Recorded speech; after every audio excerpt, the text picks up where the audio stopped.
Good morning, class. Good morning. Before we begin, let us start with a prayer. Please stand up. Okay, Miss Janine, can you lead the prayer?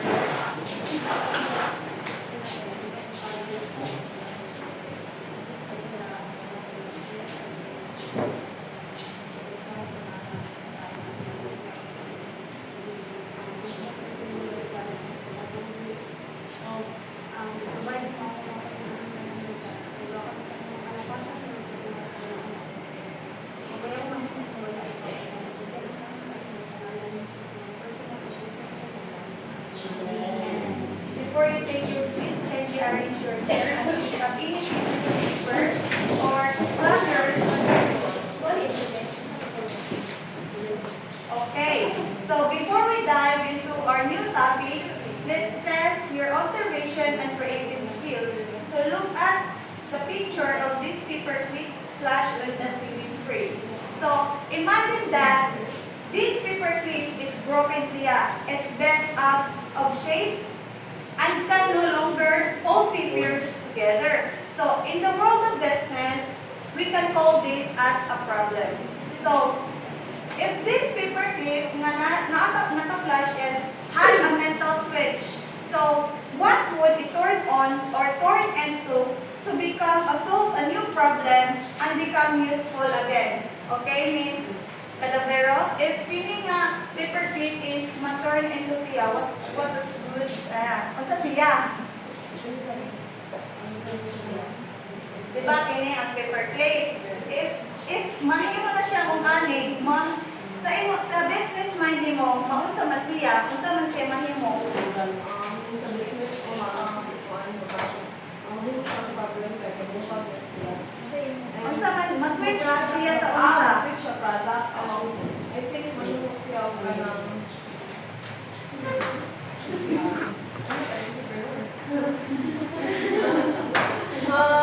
I think mahimo na siya og kanang strong. What? Usok. So for what? Like, siguro kanang yun siya ang gusto siya og kanang usok or i-chastity. So naka-idea so. Pero for what? Okay, ito. Another princess. So yeah, okay.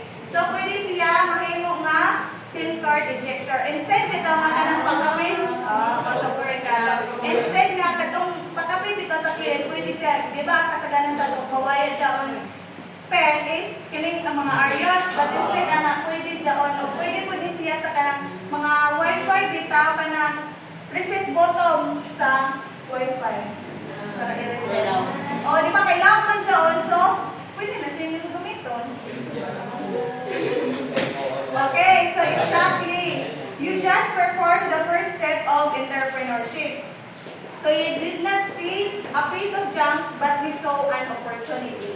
So, always remember, class, that every failing business or broken product has a switch that can be flipped to solve a new problem. So today we are going to learn about the 5 cognitive stages your brain goes through to flip that switch and creative, innovative solutions. So, sa katong mga activities at motivation, so I have 2 questions here. How did your brain pivot from seeing a physical class to identifying a useful SIM card tool? Was it just luck or was your mind moving through a specific structured process? Okay, Miss Janine? How did your brain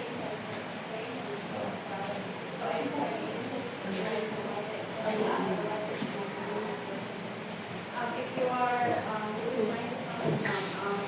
instead of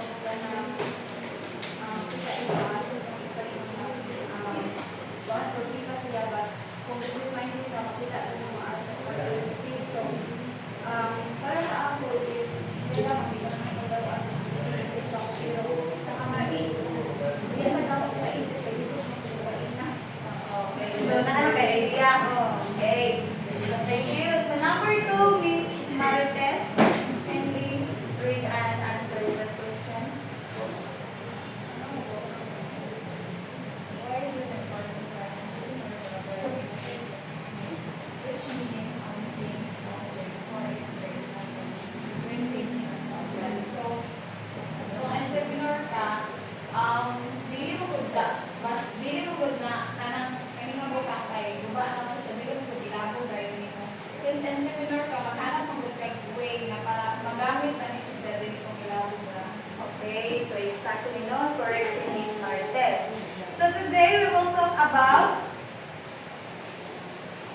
fostering individual creativity for problem solving.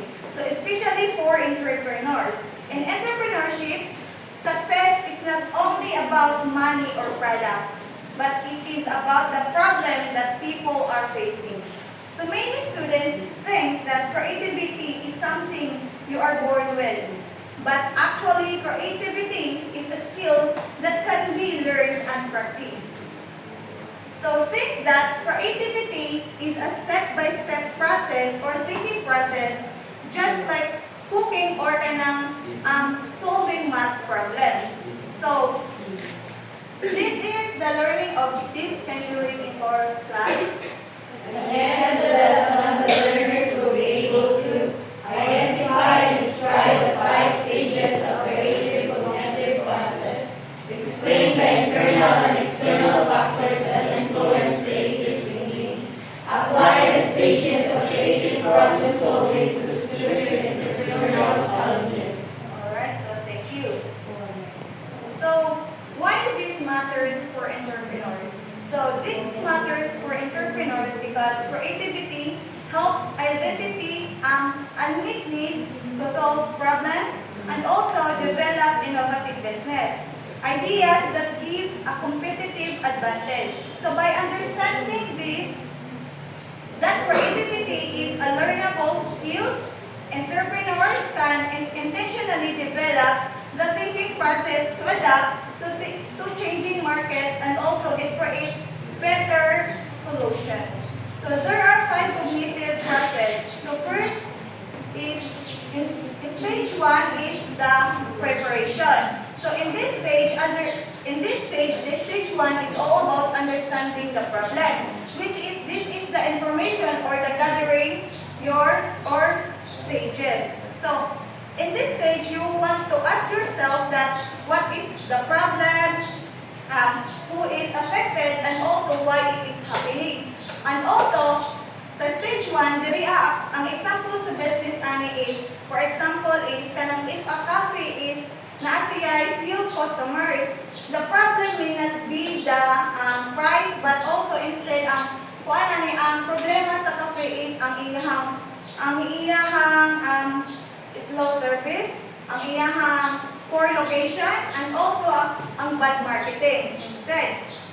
So, sa stage 1, ang atong mga common mistake diriya is, ang students ug ang entrepreneurs is sometimes magka-solve sila sa wrong problem because they skip hining nga stage.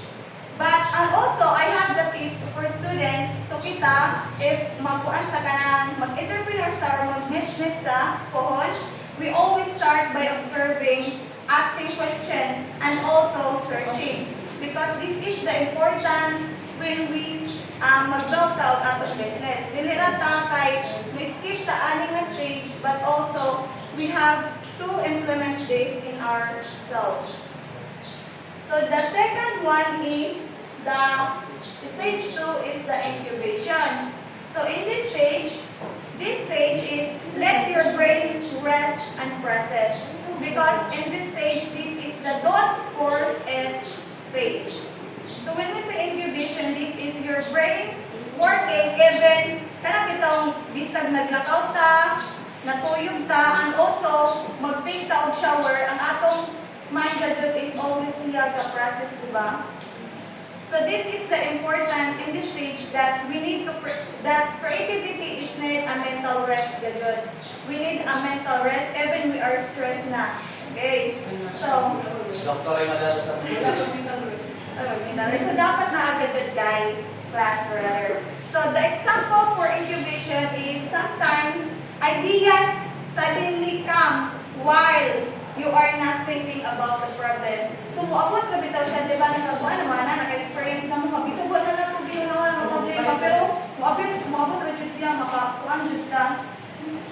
So, ang akong tips diri as a stage 2 incubation is take a breath. Do not force ideas when you feel stress. Okay? So, sa next stage is the illumination stage. So this stage is naadiri ang the aha moment. Kanang mo pala ugay tanga aha, so na ang kuan, idea. So, this is when the idea is suddenly a person kalitras siya pag tunga. Then, ang example ani is, for example ani is, you may not suddenly think that kakuan ba na kanang mulang tango, what if ikumpay na ako ang kuan to products, for example. So, no, di ba mulang tag, pero ang term nga, what if, mo ni diri sa stage 3 sa illumination. So, ang example ani sa real business is, many innovations happen when people cannot connect two different ideas. So remember class that the aha moment only happens because you prepared and rested your mind. So maabot rin siya ani na time kay naka-rest naman ang imong mind gikan sa incubation. So the fourth one is the stage 4 or the evaluation stage, which is checking if the idea is good. So diri mahimo ka nga critic sa imong own idea sa diri nga stage. Makapangutan ka, you try to ask yourself nga, will this work or can we afford it, and also will customers like it? Mo na imong ipangutan na diri as a stage sa evaluation na try to ask yourself or try to evaluate your idea. So the tools that can you use is the SWOT analysis, feasibility studies, and the mentor's feedback. So, in this stage, the mistake that we need to avoid is do not fall in love with your own idea too early. Dili tatanong mo ang ginawa, ay, ganahan ako ani, because everything is ma-change pa man siya. Yes. Dili ko mag-get, ay, everything is subjective.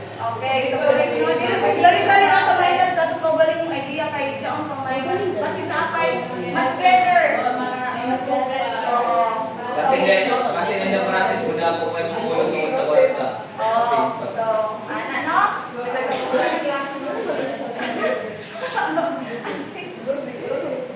So, yan.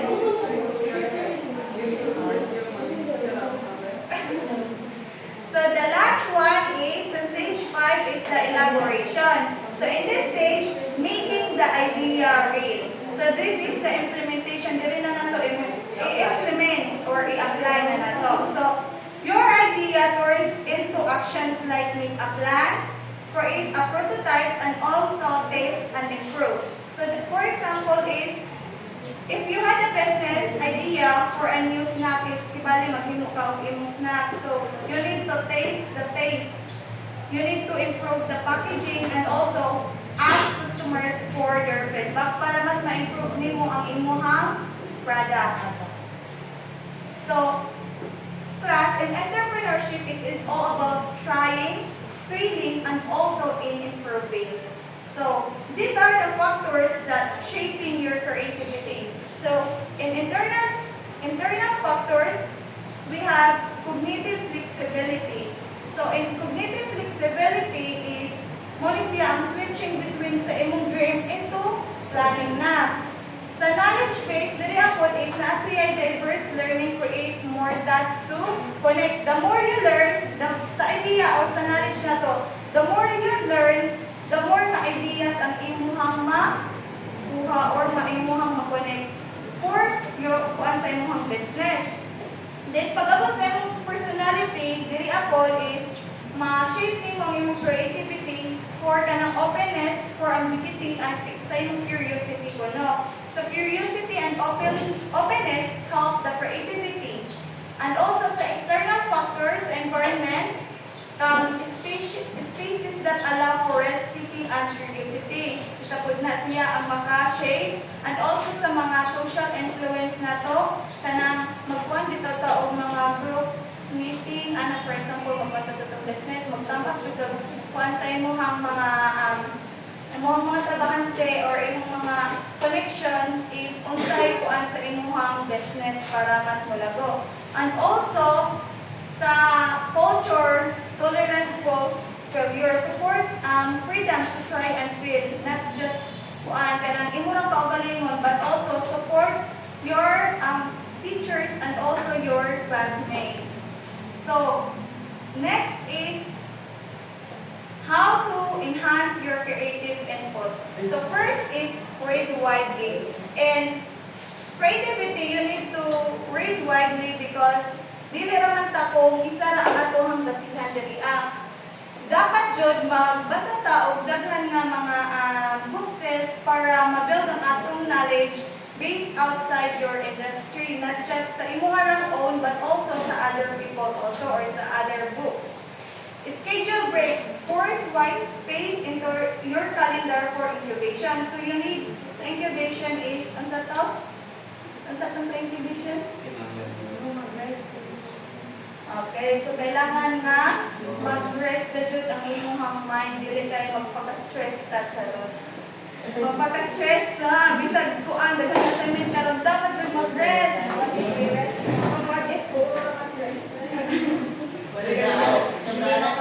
Nasobrahan ako, di ko na po yung Ay ko na po kasasakit mo flow. maigo na po ka sa flow mo. Charot. So, dapat use creative tools like mind mapping and design thinking. Ang ika-fourth is practice iteration that treat every failure as a data point for stage 5. Dili kay pag makakuan na kita ma-failure na ta sa atong business, murag mawad dadyon tagana bitaw sa tanan. Dili ang ana dapat kay motivate dapat mas motivate sa nga ay na-failure ko ani so sunod dapat mas taas ko pang mas aptikan. Nakay ma'am kay istorya ma'am, libre mga arap pero magastos man mabigo ma'am. Ha? Libre mga arap, magastos mabigo.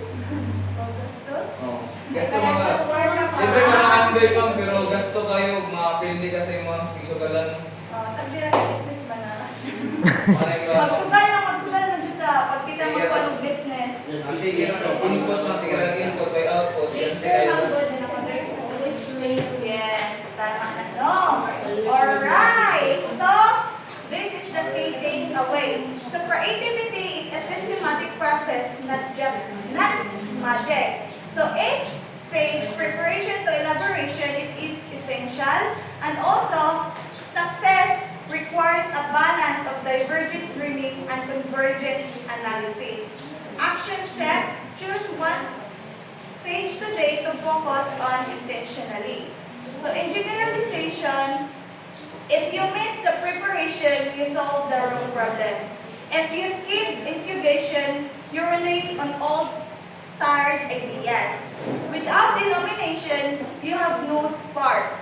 Without evaluation, you take reckless rest. And without elaboration, your great idea never becomes a reality. So class, to be a creative entrepreneur today means mastering a repeatable cognitive system rather than waiting for a random inspiration. It requires the ability to switch between divergent dreaming and disciplined execution to solve and meet needs in a volatile market.